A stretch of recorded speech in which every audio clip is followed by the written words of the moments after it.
Good morning and welcome back to Gardener Keep.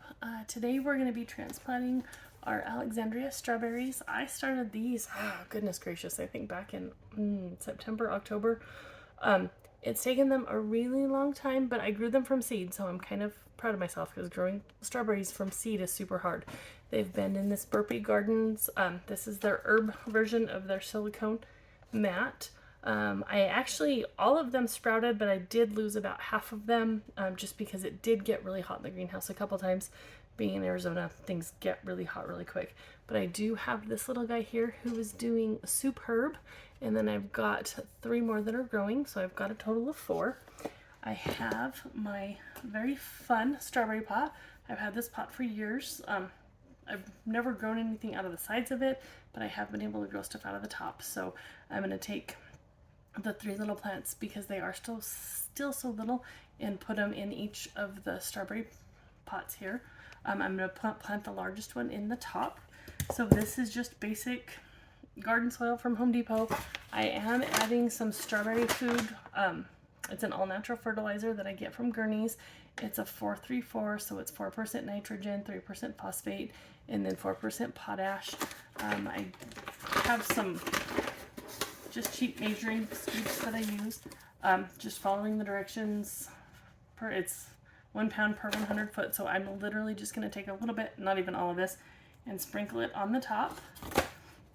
So we can see here, I've got that much there that I'm going to stir in.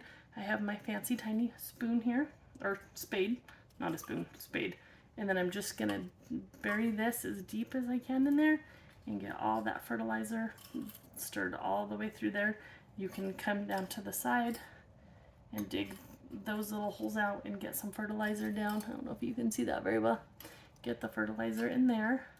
And we're going to do that for all the sides and make a mess. It's my greenhouse. It's fine. My greenhouse stays a mess. Between the Arizona blowing dirt and my messiness, I don't have one of them pretty greenhouses. It is functional and it does very well though. So the next step here is just to pull my tray out. Like I said, I love these because it makes this part so easy. You're just going to pop it. You can see I don't have any roots hanging down just yet. But like I said, these have been in here for months. They did struggle a little bit. As you can see, I do have pretty good root growth though. As you can see, they're all dangling down here. So they are doing actually pretty well. I'm just going to spade it into the top. This is the part where you guys can't really see what I'm doing. Oh, here, we'll just set these on top of here. This tray here is empty, so this won't be a problem. I'm just spading it around so I can get these roots in there. I love transplanting when they're still long and dangling because it gives them the chance to grow down. They're not root bound, they're still doing great. This soil breaks apart pretty easily, so I'm just going to scoop it. As you can see, there's my strawberry plant, and I'm just going to kind of pat it around there, and then we'll do that again for each one of these. I'm doing this today mainly because I need to get 4 of my seed starting trays empty. This is a tiny baby one, but even still, with just that little bit of leaves, he's got some great root growth, which is what I wanted. You want to establish your root growth before they start trying to grow strawberries. I probably won't keep any of the strawberries this year. I will probably pull all the flowers off because I want it to focus on root growth this year. So as you can see, I'm just hollowing out that little space in there, and then I'm just going to try very carefully. I'm going to put this on top so I can have it back. Then we'll add that back in there. So I'm taking some more of this little dirt off here just to expose more roots, and so it's easier to get in there. We're going to put it right there in the little hole. And then we will fill it back in. And we're really hoping that this works. I have not had great success with strawberries in the past, mainly because of the Arizona summers. I'm still trying to figure out the perfect place to plant them. As I've said before, and I've posted it a couple times, full sun in Arizona, or a plant that says full sun does not mean full sun in Arizona. Arizona weather is terrible, and it's hard on plants, so you have to figure out the right spot.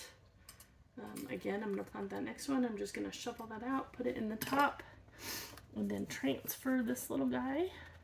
I'm going to move a bunch of this dirt here, expose those roots. Sorry, you can't see that. And then we will just kind of tuck it into that little hole right there. And then we'll backfill it. You can push down from the top or you can shovel it in from the side.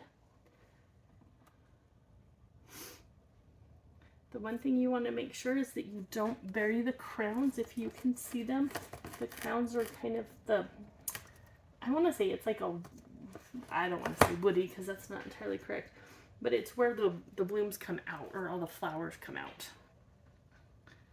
And then so this one, this guy has struggled. He was a late bloomer, and he's really struggled. So I'm going to be real careful. He doesn't have great root growth, so I'm not real hopeful he's going to live all through the transplant, but we'll see what happens. Like I said, they've been in this little container for a couple months now. And so we're just going to put him right there and see what he does.